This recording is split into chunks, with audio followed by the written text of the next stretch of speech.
Okay, what is up, sports fans? We are back for another episode of The Fan in the End. I'm your host, Stephen Rochelle, powered to you by Just Blaze Sports and the Just Blaze Clothing Company. My co-host this evening is the big man himself, Mr. Ben Troop, and joining us is Philadelphia legend, icon, the man himself, invincible, Mr. Vince Papale. Vince, how are we feeling this afternoon? Great to be out with you again. Thank you very much. Doing good down here in good old hot South Florida in Jupiter. It's nice down there today, right? Yeah, not too shabby. It was like, I think it was 19 degrees up here today. It was pretty cold. Yeah, where's that? Where's that at?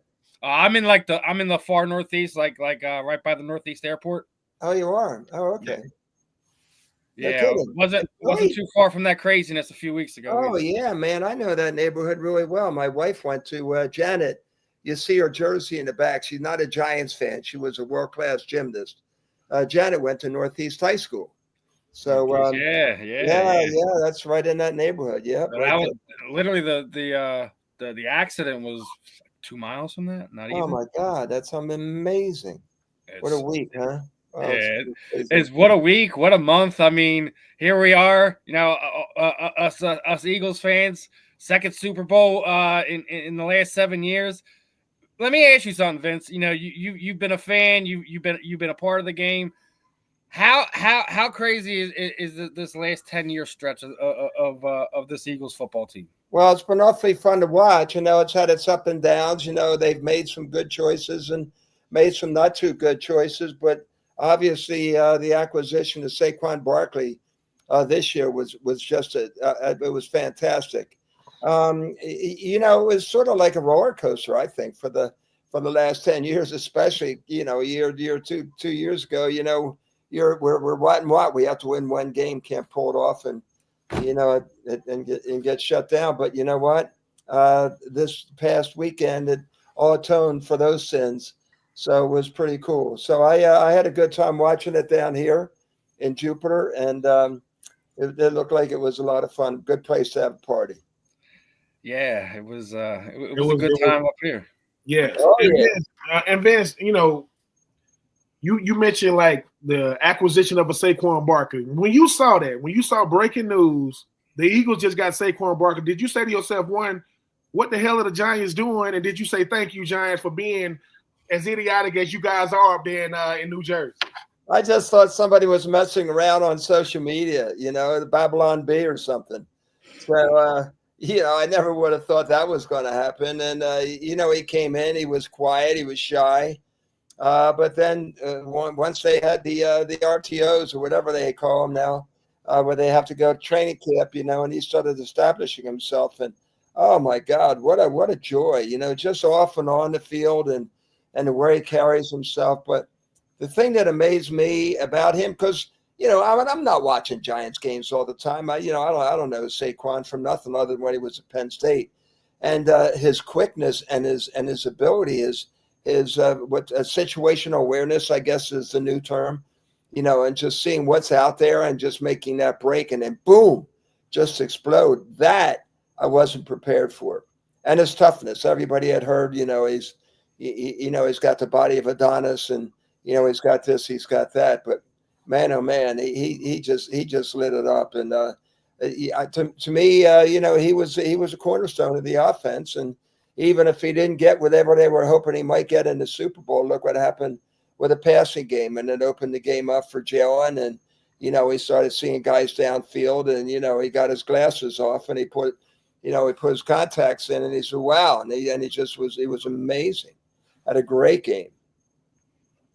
Yeah, I mean, even if he didn't have like the big game that he's had, Saquon still had a major impact in the Super Bowl. Oh yeah, doing it in the backfield, some of the first downs that he got out of the backfield, and even when he did eventually get his 9, 10, or 12-yard run, like he did it when it mattered the most. So it was one of those things. Is like, he didn't have 100 yards, but wound up breaking the all-time yards record for running back in like 2,500 yards. Mm-hmm. Broke Terrell Davis's record from I think it was like 99.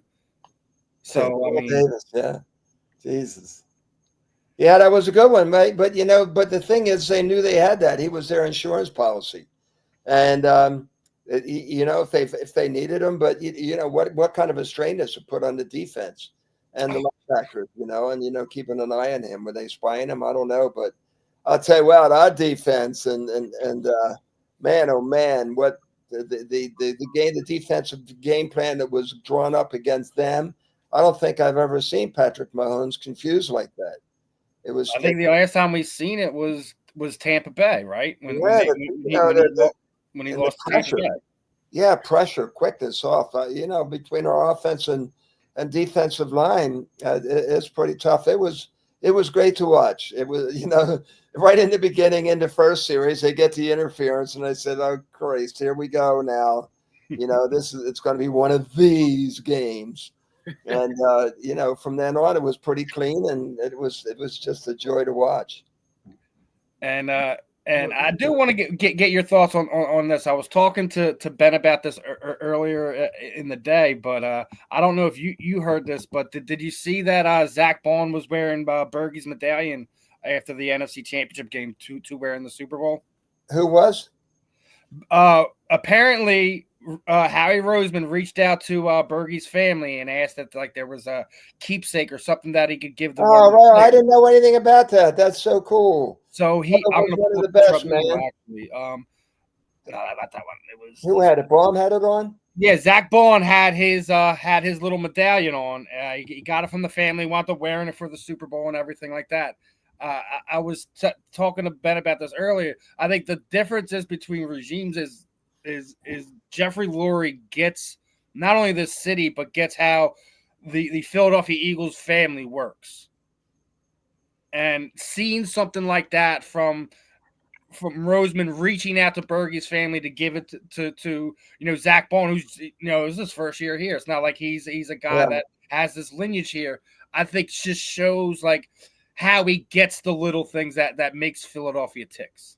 Well, yeah, it is those little things that help.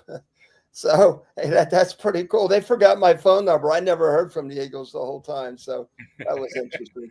But yeah, I didn't know anything about it. Boy, Zach 53. That was Denny Franks' number, my teammate roommate. Yeah, boy, he did a great job. What a tribute. That's awesome. Bill Bergey.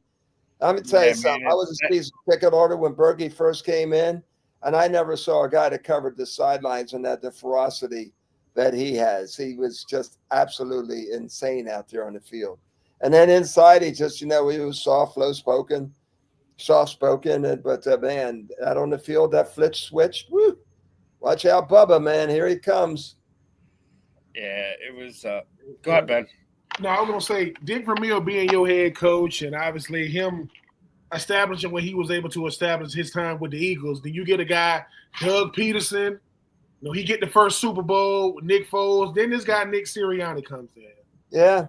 He's brash. He's to me, Nick Sirianni is born and bred to be the Philadelphia Eagles head coach the way his personality is. But after the game, Nick Sirianni, tears of joy. What do you see when you see a Nick Sirianni who's literally had to overcome a lot, even with his short tenure with the Eagles? Well, I was glad to see that. I was glad to see the other side of him because I never really understood what he did on the sideline. He would just be pacing and holding on to his microphone with very little interaction with any of the coaches or the players.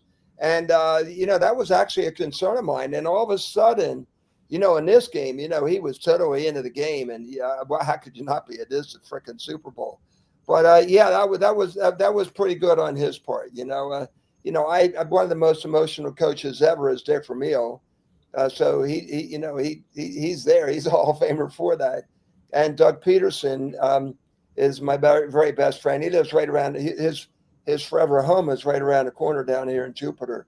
So I've been seeing Doug a lot since getting released from Jacksonville. But you know what? He gave us a few years ago, and I've got that flag waving right outside on one of my trees. And, he gave us that Super Bowl. And, we came close. But, hey, this time they just locked it, man. And it was great to watch. But, Sirianni, from what I understand, and, I've got a couple of buddies that are within the front office and in the medical staff and the trainers, athletic trainers. And they just talk about how he's he's like he's the aerator. He's the glue. He's the one that keeps it all together. And and that's an important thing. So I saw that side of him that I really like, and so God bless Sirianni and everybody else. And but he had quite a staff behind him, and certainly again, just going back to the beginning, is Saquon. How can you not be confident with a guy like that in your backfield? I think he's the ultimate X factor at this point in time. I mean, Yeah. You even seen like some of the mic'd up stuff where him and Jalen were talking. He's like, you were the missing link, man. You're the missing piece that helped us put this whole thing together. So, well, I've been called the missing link every once in a while. Sorry about that.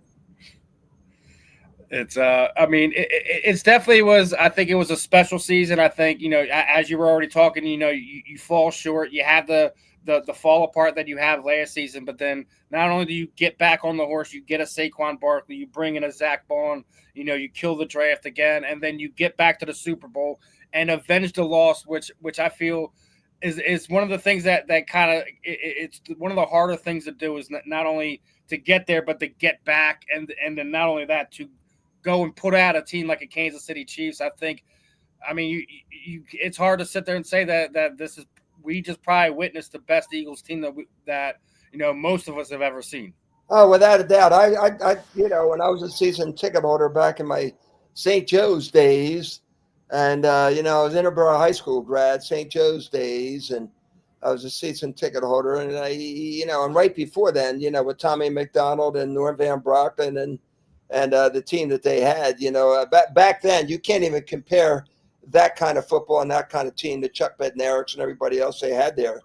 And you can't compare that to what they've got now. But what they've got now, there are no weaknesses, and they ought to feel real proud of themselves. But now they put themselves in the position that everybody would like to be in, and they're the target, and who knows what they're going to do in the offseason. They're going to go to 18 games. I mean, what do you see? I spoke to one of the head coaches that I know, and they were talking about the 18-game schedule and how insane it would be that there would be games almost every night of the week. So it's going to be an interesting off season. But hey, man, that dynamic kick, I haven't sort of fallen in love with it yet, because it took my job away. It just made me unemployed, because I was the kickoff cover guy. I was R3. Come in behind the wedge and see the guy and hopefully get him. So I guess you're not a fan of the kickoff change? Yeah. You think? I mean, one time I saw where they called the kicker. The kicker was offsides because he went beyond the 50-yard line. No, I'm not a fan of it, and it's really weird. And but I understand, the injuries and all that, and this and that and the other thing. You get a couple guys that get it done. But no, I'm not a real fan of that quote unquote dynamic kickoff. It's not one of my favorites. But I do agree with you, man. I think it's like you've taken away like a job from some of these guys who are maybe fringe guys or maybe just haven't really gotten a good look. And usually it takes a being able to be on a special teams to kind of get those eyes on you. Yeah, and then other rules, no crackback blocks. Now, if you're a football player, you're a wide receiver like me. I'm playing at 6'2", 195, and I've got the toss sweep coming my weak side, the X side, so I'm the X receiver. And my job is to get that linebacker that's going to be blind, that's going to come and try to take out the jet sweep. And, I'm coming in from maybe 6, 8, 10 yards and throw my head my helmet right into his solar plexus and totally deplete him. You can't do that anymore. They took that out of my game. And another one on kickoff coverages, when I was the guy that was in the first row all the way to the right, and if you were the guy all the way over on the other side of the field, I would come across at an angle and blindside you and take you out below the waist. That's been taken away. So three of my favorites are gone. So I'm sitting in the stand still, drinking my beer and being a happy season ticket holder. So I was just saying. Go ahead. No, I mean, even with all that being said, Vince. I mean, as a former player myself, I mean, everybody that played want to be remembered in some way, shape, or form. You get approached and say, listen, we're going to do a movie about you. We're going to do a movie about your life. We like, and Mark Wahlberg is going to play you. Like what type, like when you hear, first you hear they're going to make a movie about me, check. Did you get to meet Mark Wahlberg? Like what goes into a process like that? Well, in 2002, the movie Rocky turned 25 years old. Excuse me. And I was always compared as the real life Rocky. So on Monday Night Football, Ron Jaworski and the late great Stuart Scott are hosting Monday Night Football, and ESPN, National Football League's films from National Football League Films, and they're located in Morristown. They contacted me and said, "We want to do a feature Monday night. Are you in?" I said, "Am I in? You kidding me? Because it's against the 49ers. Jerry Rice is going to be." They called it Distant Replay. I don't know if you remember them, and they decided to honor me, to compare me to Rocky, and and I never saw the feature. It's on YouTube right now, and about 5 minutes long. I never saw it. So we had a party. I had channel 6, 3, 10, 29, 48. I mean, 17. They were all there. All my friends, and we saw it. And the next day and the next week, we were getting calls from Hollywood. And somebody took a spec script. That's Ken Mock. He did America's Next Top Model. He did a spec script. He gave the script out to 10 people out in Hollywood in 2004 in October. And the guys that did the movie Miracle and Rookie and New Guy, Mark Ciardi and Gordon Gray, took it over to Disney. And as soon as Disney saw it, they fell in love with it. And I signed a contract with them in 2005. We started shooting. As you said, Mark Wahlberg was phenomenal. And the movie came out right around Labor Day in 2006 and ran #1 in the box office for 2 straight weeks. Excuse me. I mean, when I saw, obviously, when you talk about Philadelphia Eagles history, people are going to talk about Randall Cunningham. They're going to talk about Ron Jaworski. Obviously, going to talk about Dick Vermeil. They're going to, Randall, all these guys. And then we used to say this when I was in the league. We used to mess with Donovan McNabb. I mean.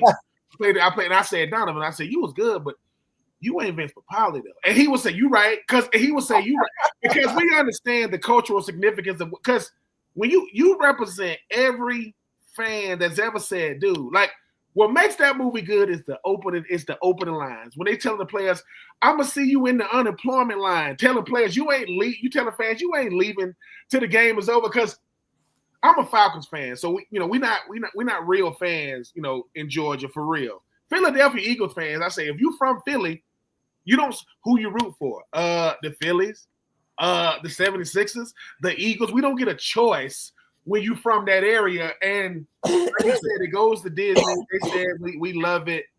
I mean, when you have a movie about yourself, do you have to sit in like they do the movie? Do you sit in on the movie when it finally comes out with your family and go, hey man, Mark Wahlberg did a hell of a job too. I was like, look, you forget Mark Wahlberg, doing all these. Like, did you think he did a good job of you? Like Mark, he's good. Phenomenal. He was phenomenal, and I worked with him and trained him for 2 weeks at Northeast High School, where we did all the choreography of the football players. All the football players in that movie were Arena Football League players who former NFL. The intensity and the hitting was real. It was 110% real.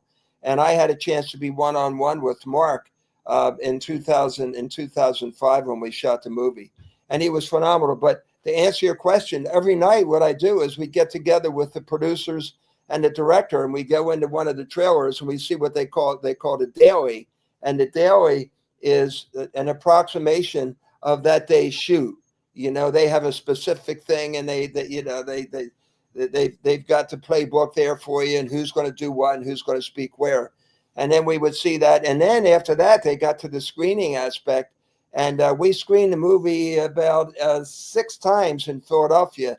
And each time, the next time I saw it, they made a change based upon the fan reaction. So they, and then it comes out. And it was crazy, man. The Ziegfeld Theater, and Michael Strahan, believe it or not, of all people, was the MC. And I have Dick Vermeil in front of me. He refused to watch the screenings. I wanted his approval so bad. And about halfway through the movie, he asked his wife, Carol, for a tissue. And I knew we had him, so I could relax. But It was pretty cool. It's still cool, man. I'm gonna tell you. And out tonight. I'm going to be out around. It's Wednesday night, and just going to go to a couple places, and I'll wear my Eagles. I got my Invincible here, but I wear my Eagles stuff. And everybody, everywhere I go, even there is, hey, go Birds, go Birds, go Birds. Everybody, yeah, I mean, it's really amazing how many people like the Eagles. It's really fun to watch. And there's 3 Eagles bars right around here. What is the crazy thing? People are a fan of good teams. You know what I'm saying? Yeah. So the Eagles are good. So if I said go Birds, we the Dirty Birds, and in Atlanta. and the whole thing about it is, I said, listen, we need to get cleaned up or something, because it's the real Birds live in Philly, and we got whatever the hell we got chicken wings down here in Atlanta. I don't know what the hell we got, but we gonna have to do better than what we've done. Just saying. Hey, you got Atlanta though. It's not too shabby. So who you think gonna play? So who? So when this movie comes out, when the 2024 Eagles movie, who plays Jalen? Who plays Saquon? I'm just saying. I don't know. Jesus. I have to think about that one. Now, we ever think about who was going to play you? Everybody thought Danny DeVito would be the perfect me. It's always in Philadelphia, but yeah, that would be pretty cool. It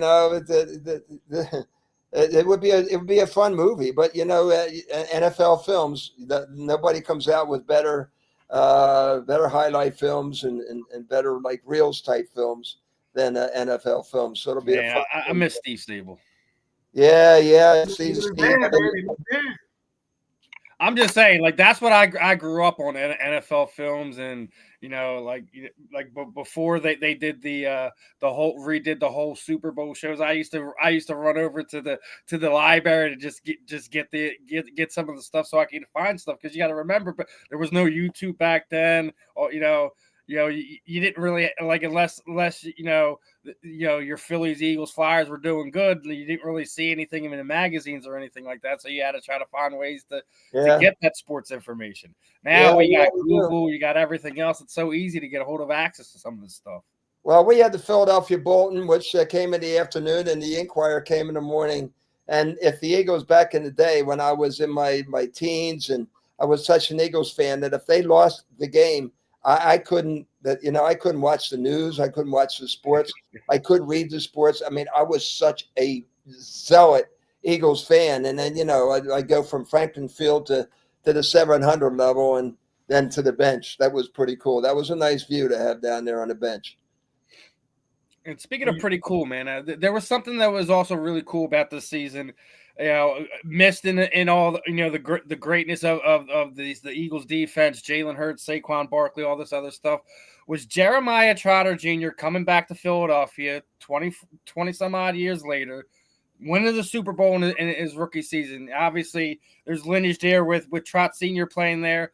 How did you feel like when you started seeing Vinny get out of college and start playing some arena league ball and stuff like that? How did you feel as a dad?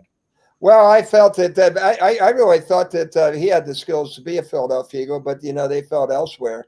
But he had quite a career with the UFL, and now he's on the Olympic flag football team for Italy. He's got his dual citizenship.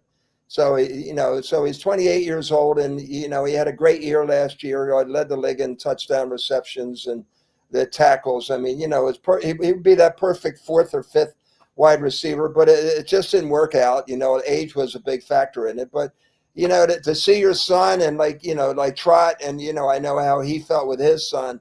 I coached Vinny since he was 5, 6 years old, for crying out loud, all the way up until, still not coaching him now, but, taking videos of him, working with him and doing stuff like that. And, it was fun.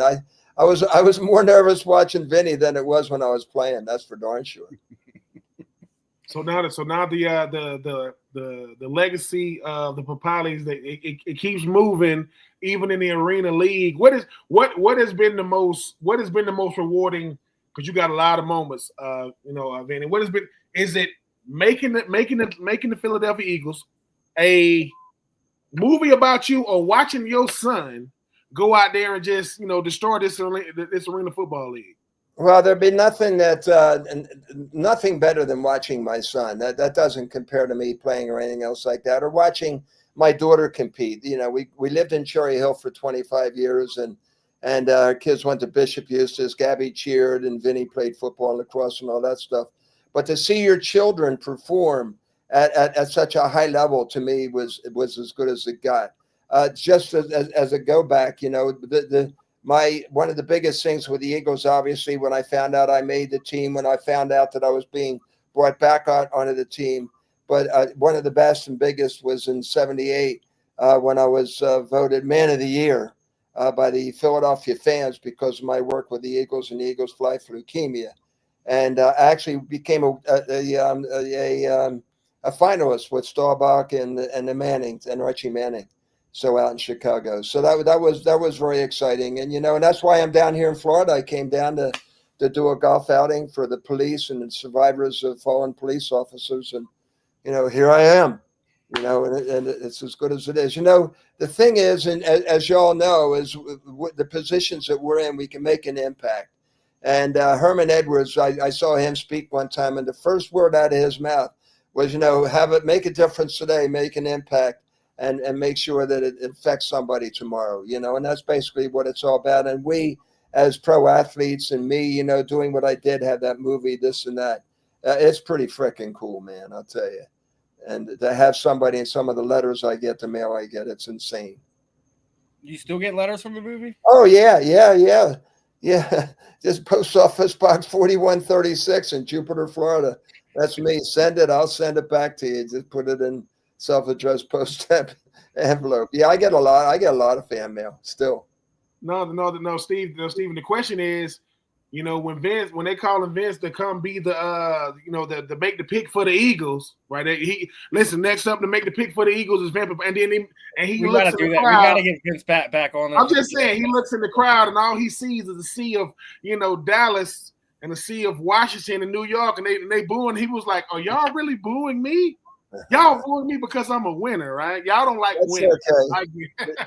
Hey, I did that though. That was pretty cool. I think I locked in the guy, the number 5, did it right there at Independence Hall with where they signed the Liberty Bell right behind me. That was a pretty cool experience, and did a lot of stuff when they had a draft here in Philadelphia. It's been good to me. The fans are phenomenal. You know, the team is phenomenal. You know, the ownership and the way they've played and the players, you know, they've really handled themselves very well. And I'm really proud to say that, yes, I am a Philadelphia Eagle. You're a special one to us, my friend. You know, alumni. You know, you're a legend. You're an icon in my eyes. You know the movie, the impact you've had on the city, this fan base is kind of what is the culture of this organization in a way. I like obviously. To think that. Go ahead, Benny. Yeah, I'm sorry. I like to think that, you know, and I represent the fans in the stands. You know, the ones that have made all their sacrifices to be Eagles fans, and that's what it's all about. You know, and the reaction when I have a house on 2th Street in Philly, 2nd and Fitzwater, and Vinny lives there. And but you know, we're down here. But you know, when I go in town and I'll go to a couple of my local hangouts, it's pretty cool. It don't get no better than that, man. I mean, I'm just saying. I'm doing my best not to fanboy right now. I mean, when Steven tell me that he said we got Vince Papale, I'm like, man, stop listening to me. Listen to me. I'm like, hey. number one, because as a former player, I admire. I consider every player that came before me and after me a great player. I don't care what you did because I know how hard it is to play. But then, you know, I'm watching the movie and I'm saying, and I keep stopping. I'm like, wait. I'm watching it at the theaters. I'm like, wait. This is a real person. Like, yeah, this, because, you know, when I think Philly, you know, I think Rocky, I think the Steps, I think Adrian, I think that stuff. And then I'm like, so this is the real life like, yeah. And mind you, you know, to have you here, you know, Vince, to see like how, you know, well you're doing. And, you know, I mean, you don't even worry about the snow no more. I don't even know if you got a big jacket anymore. You're in Jupiter. You go back to Philly and go, God, dog, it really gets cold. My whole house is all eagled up there in Philly. Everything that we had for all those years, we still have it with the old logos and the new. Well, hey guys, I'm going to have to roll. I've got another. All right, brother. I got another engagement with actually a guy who's a Gold Star father, and he has a great foundation called the Travis Manion Foundation, if anybody knows of that. So that's pretty cool stuff. But this was great. I appreciate it. Let's do this again for sure. Yeah, Yes, dude. sir. Let's keep in touch, and let's see if we can get you on semi-regularly, my friend. I look forward to it. Thank you very much. Take care. Drive safely up there. You too, my friend. All right. All See right, you later. everyone. Papale.com. We'll see y'all later. Yes, sir. Bye, fly, baby. See ya. Thanks. Yep. Anytime, Vince. All right, everyone. That was Invincible himself. That was the main Vince Papale. Wait. Steven, go ahead, listen. Steven, if you really like a Prince or something, you could tell me. You know, if you really like somebody goes, Steven's still doing it. No, Steven, his family like runs Philly. Like they real modest. They know like Vince Papale. They know Ron Jaworski. You know what I'm saying? I gotta reach back out to Ron. Actually, I had him on an older podcast. I gotta reach out to him. I'm just saying, man. That's the why I haven't had him on is because Coffee died. Coffee Jones was his manager, and not only manager, he was the co-owner with Jaws with the Philadelphia Soul. I don't know if you noticed, like when that happened, he's kind of hasn't really done a whole lot of the stuff he used to. Yeah, like he's still done. Like I don't know if people seen like since they moved Seth Joyner off Comcast Sportsnet, and he's doing Parks Casino and everything like that. Ron is the one that's on like the local Philadelphia like sports channel. So he does other things like that like now, and like it's one of the things like I that's something that we'll probably have to do again soon. I'll reach out to that, but no, I'm not the king of Philadelphia. I'm not the king of the Eagles. I'm just smart enough to be nice to everybody, to be cordial to everybody, to give everyone the respect that they deserve, and to be just to ask like, hey, hey, we're doing this. You mind hopping on for a few minutes? Vince has been nice enough to, a lot of times over the years. The funny thing is when I met Vince, it was at a signing, and that's how I got that one behind my back. That's correct, man. Let me tell you something. You just proved something, Steven, that a lot of people don't get. It's like, look, man, I'm nice to people, I'm cordial to people, I'm respectful to people, but I'm gonna shoot my shot. Like I'm getting something signed. I'm like, hey, Vince, listen. If you listen, my name is Steven, and I'm doing it because it's a moment in time. Like when someone said, yeah, man, I mean, you talk to somebody, you meet them, like, yeah, I ain't never met Vince in person. But now I might, if I'm in Jupiter, Florida, I might stalk him a little bit. Like, hey, man, y'all know what Vince probably live. Hey, listen, I don't mind connecting you guys just so you could fanboy out. You guys can buddy. Man, no, I just make sure that's the reason. I do podcasts for moments like that. It's I'm gonna say this. It's never ever about the guests, but but there are guests and there are Vince Papale. I think it's a difference in the two. Nothing against other guests. He is Philadelphia's, golden boy. He is, because he is the rarest of the rare. I'm a fan. I didn't play college football. I ran track. I go out for the team. I make the team. Dick Vermeil is my head coach. I got a special on NFL Films. They send it to Hollywood. Disney picks it up. Mark Wahlberg is outside. What the hell? What? Mark Wahlberg is outside. And he's telling Mark Wahlberg, no, you got to do like this. I'm just saying, man. I mean, hey, man. Philly, hey, what can I – listen, so Kevin Hart, Will Smith, anybody from Philly, y'all always welcome to come on the Fan in the End. I mean, we pour – now, if Kevin Hart come on here, hey, I'm going to be like, Steven, look, dude, just tell me who you really are. I'm just saying, just tell me. You know what's funny? You mentioned Kevin Hart. I was at Washington High School. The year he was a senior, I was a freshman. See? And let me tell you, he used to get messed with ungodly. There used to be these like triple doors when you walk out into like the courtyard area, and there was like these little metal bars. He'd be always opening the door, just sitting there like when he had his lunch, and he'd just be cracking jokes. Like, so like the comedian part of Kevin Hart, I promise y'all, was always there. That's so crazy, man. Like to be able to, I mean, because what I appreciate about Philadelphians, if that's how you say it, I don't want to say it wrong. Y'all are so connected from sports to music, to culture, to food. It's like, oh yeah, he get his. I met him because we was getting, like he get his Philly cheesesteaks from around the way, that's what I like the most. But look, listen, the fan in the end, we ain't going nowhere, people. We gonna be around the Eagles. All I'm saying is I be talking trash for the Eagles, like I'm an Eagles fan. I said no. I root for the Birds. I root for the Birds down there in the ATL. But let me say this: I'm a fan of players, not teams. Like I'm a fan of Saquon, fan of Jalen. Obviously, I'm a fan of AJ Brown, who used to be a freaking Titan. Anyway, I'm not even gonna go back to that. Obviously, I'm a fan of Nolan Smith and Kobe Dean and Thank Jordan you, Mike Davis. Vrabel. Thank you, Mike Vrabel. That's what I'm saying. And obviously I'm a fan of Chauncey Gardner-Johnson. Like I think one of the greatest validation for his career because he came in as like a hybrid slot corner / slot safety. Then he got to move to safety. They actually let him play safety with Eagles the first time and the second time. 6 picks the first time, 6 picks the second time. This time he win that super duper. So basically, I know the key on offense was Saquon. The key on defense might have been Chauncey because he brings that attitude. You know what I'm saying? We'll see. But he got a ring now, and if you hated him before, you're gonna really hate CJ right now. Man, this is a fun one, guys. Make sure you guys are locked in. Give us a subscribe here on Just Blaze Sports, powered by the Just Blaze Clothing Company. Make sure you guys are checking out all the gear he's got there. We're gonna be working on some more merch, some Philly type merch. We already got some stuff from Ben from his other podcast. We'll be working on some more stuff in other sports. Make sure you guys are showing Just Blaze Clothing some love. We got that discount code. If you need it, just reach out to me or Wally. We'll hit you up with it.